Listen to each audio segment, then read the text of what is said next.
ರಾಜ್ಯದಲ್ಲಿ ಫೈನಾನ್ಸ್ ಕಿರುಕುಳ ಮಿತಿ ಮೀರಿ ಹೋಗಿದೆ. ಸಾಲದ ಹೆಸರಲ್ಲಿ ಜನರ ಜೀವ ಹಿಂಡ್ತಿದ್ದಾರೆ.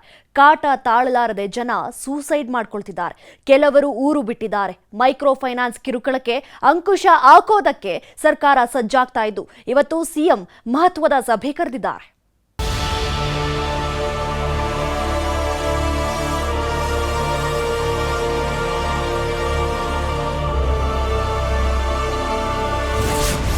ಊರೂರಲ್ಲೂ ಕಿಲ್ಲರ್ ಮೈಕ್ರೋ ಫೈನಾನ್ಸ್ ಹಾವಳಿ. ಸಾಲ ಕೊಡ್ತಾರೆ, ಜನರನ್ನ ಶೂಲಕ್ಕೆ ಏರಿಸ್ತಾರೆ. ರಾಜ್ಯದ ಗಲ್ಲಿ ಗಲ್ಲಿಯಲ್ಲೂ ಕಿಲ್ಲರ್ ಫೈನಾನ್ಸ್ ಕೇಕೆ ಹಾಕ್ತಿದೆ. ಸಾಲ ಕೊಟ್ಟು ಶೂಲಕ್ಕೆ ಏರಿಸ್ತಿದ್ದಾರೆ. ಸಾಯೋರ್ ಸಾಯ್ಲಿ, ಊರ್ ಬಿಡೋರ್ ಬಿಡ್ಲಿ, ನಮಗೇನು, ನಮ್ಮ ದುಡ್ಡು ನಮಗೆ ಬೇಕು ಅಂತ ಅಟ್ಟಹಾಸ ಮೆರೀತಿದ್ದಾರೆ.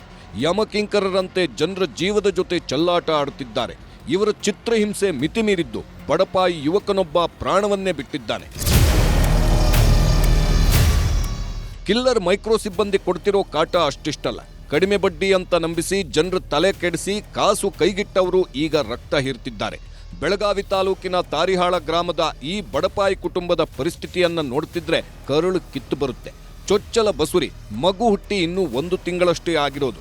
ಬೆಳಿಗ್ಗೆ ಎದ್ದು ಟೀ ಕಾಫಿ ತಿಂಡಿ ಏನೂ ಮಾಡಿಲ್ಲ. ಆಗ ತಾನೇ ನಿದ್ದೆಯಿಂದ ಎದ್ದು ಕೂತವರಿಗೆ ಯಮಕಿಂಕರ್ರಂತೆ ಫೈನಾನ್ಸ್ನವರು ಶಾಕ್ ಕೊಟ್ಟಿದ್ದಾರೆ. ಮನೆ ಕಟ್ಟೋಕೆ ಅಂತ 5 ವರ್ಷದಿಂದೇ ಆಪ್ಟಸ್ ವ್ಯಾಲ್ಯೂ ಹೌಸಿಂಗ್ ಅನ್ನೋ ಫೈನಾನ್ಸ್ ಕಂಪನಿಯಲ್ಲಿ 5 ಲಕ್ಷ ಸಾಲ ತಗೊಂಡಿದ್ದಾರೆ. 3 ವರ್ಷ ತಪ್ಪದೆ ಕಂತು ಕಟ್ಟಿದ್ರು. ಆದರೆ 3 ವರ್ಷದಿಂದ ಮನೆ ಪರಿಸ್ಥಿತಿ ಹದಗೆಟ್ಟಿದೆ. ಅಲ್ಲದೆ ಹೆರಿಗೆಗೆ ಅಂತ ಮಗಳು ಮನೆಗೆ ಬಂದಿದ್ರು.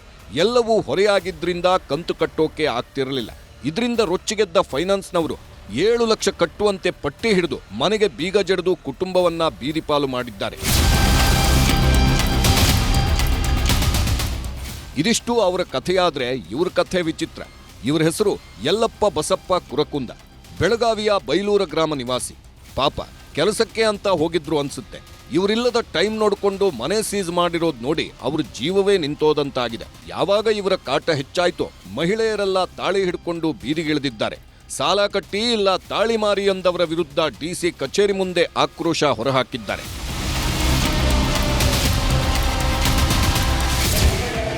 ನೋಡಿ ನೋಡಿ ಹೇಗೆ ಮನೆ ಬಂದು ಆವಾಜ್ ಹಾಕ್ತಿದ್ದಾರೆ. ದುಡ್ಡು ಕೊಡಿ ಇಲ್ಲ ನಿಮ್ಮ ಮನೆ ಸೀಸ್ ಮಾಡಿ ಹರಾಜ್ ಹಾಕ್ತೀವಿ ಅಂತ ಬೆದರಿಸ್ತಿದ್ದಾರೆ. ಚಿಕ್ಕಮಗಳೂರಿನ ಬಾವಿಕೆರೆ ಗ್ರಾಮದ ರವಿನಾಯ್ಕ್ ಅನ್ನೋರು 2019ರಲ್ಲಿ ಈಕ್ವಿಟಾಸ್ ಸ್ಮಾಲ್ ಫೈನಾನ್ಸ್ನಿಂದ ಸಾಲ ಪಡೆದುಕೊಂಡಿದ್ರು. ಬಳಿಕ 15 ಕಂತು ಹಣವನ್ನ ರವಿನಾಯ್ಕ್ ಕಟ್ಟಿದ್ರು. ಆದರೆ ಫೈನಾನ್ಸ್ ಸಿಬ್ಬಂದಿ 15 ಕಂತಿನ ಹಣದ ಲೆಕ್ಕ ನೀಡದೆ ವಂಚನೆ ಮಾಡಿದ್ದಲ್ಲದೆ ಮನೆ ಬಳಿ ಬಂದು ಸಾಲ ಕಟ್ಟುವಂತೆ ಧಮಕಿ ಹಾಕಿರೋ ವಿಡಿಯೋ ಸಿಸಿಟಿವಿಯಲ್ಲಿ ಸೆರೆಯಾಗಿದೆ.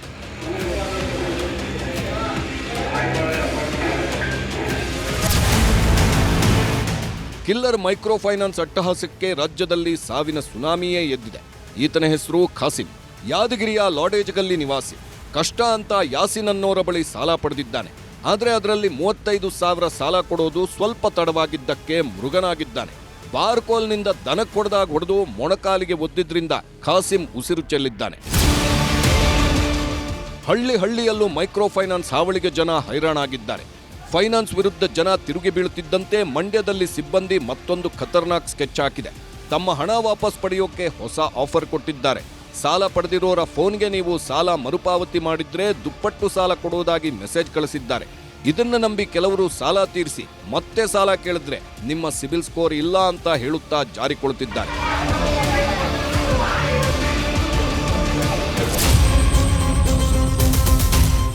ಕೋಲಾರದಲ್ಲೂ ಸಾಲ ಮರುಪಾವತಿ ಮಾಡುವಂತೆ ಡಿಸಿಸಿ ಬ್ಯಾಂಕ್ನಿಂದ ಆಸ್ತಿ ಮುಟ್ಟುಗೋಲು ನೋಟಿಸ್ ಜಾರಿ ಮಾಡಿದೆ. ಕೋಲಾರದ ಆಜಾದ್ ನಗರದ ಮಹಿಳಾ ಸಂಘದ ಸದಸ್ಯರು 5 ಲಕ್ಷ ಸಾಲ ಪಡೆದಿದ್ರು. ಈ ಪೈಕಿ 8 ಕಂತು ಕಟ್ಟದೆ 83,000 ಹಣ ಬಾಕಿಯಾಗಿತ್ತು. ಬಾಕಿ ಹಣಕ್ಕೆ ಬ್ಯಾಂಕ್ 88,000 ಬಡ್ಡಿ ವಿಧಿಸಿದೆ. ಸಾಲದ ಕಂತು ಕಟ್ಟದಿದ್ರೆ ಕ್ರಮ ಕೈಗೊಳ್ಳುವ ಎಚ್ಚರಿಕೆ ನೀಡಿದ್ದಾರೆ. ಹೀಗಾಗಿ ಮೈಕ್ರೋ ಫೈನಾನ್ಸ್ ಹಾವಳಿ ತಪ್ಪಿಸುವಂತೆ ಒತ್ತಾಯಿಸಿ ರೈತ ಸಂಘ ಪ್ರತಿಭಟನೆ ನಡೆಸಿದೆ. Bureau report, news 18. ದಕ್ಷಿಣ ಭಾರತದ ಪ್ರತಿಷ್ಠಿತ ವಿಶ್ವವಿದ್ಯಾಲಯ ಅಂದರೆ ಅಮೃತ ವಿಶ್ವವಿದ್ಯಾಪೀಠ.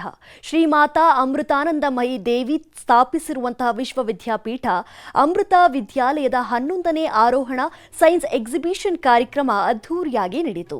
ನಾವೀನ್ಯತೆ, ಸೃಜನಶೀಲತೆ ಮತ್ತು ನೈಜ ಪ್ರಪಂಚದ ಸಮಸ್ಯೆ ಪರಿಹಾರವನ್ನು ಅನ್ವೇಷಿಸುವ ವೇದಿಕೆ ಇದಾಗಿತ್ತು. ಕಾರ್ಯಕ್ರಮದಲ್ಲಿ 8ರಿಂದ 10 ತರಗತಿ ಮತ್ತು ಪ್ರಥಮ ದ್ವಿತೀಯ ಪಿಯುಸಿ ವಿದ್ಯಾರ್ಥಿಗಳು ತಮ್ಮ ಕೌಶಲ್ಯವನ್ನ ಪ್ರದರ್ಶಿಸಿದರು.